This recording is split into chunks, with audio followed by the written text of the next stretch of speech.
We're going to make some apple wine, also called Applejack. Very, very simple. Open it up. Add the yeast. Not measuring it, all you need is a pinch. Okay? Then you add the airlock. Nothing magic, it's just what you do. Let's do another one.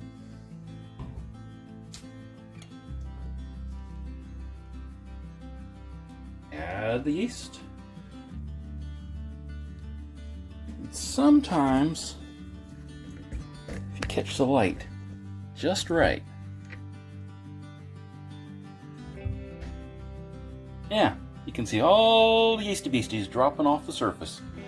They're in granular form, they have not yet dissolved, they are absorbing some moisture, and then they'll burp, and then they'll bounce up and down, and eventually they will dissolve completely.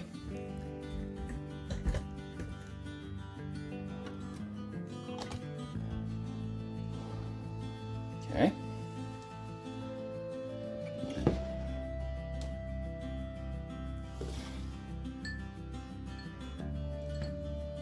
And now we wait.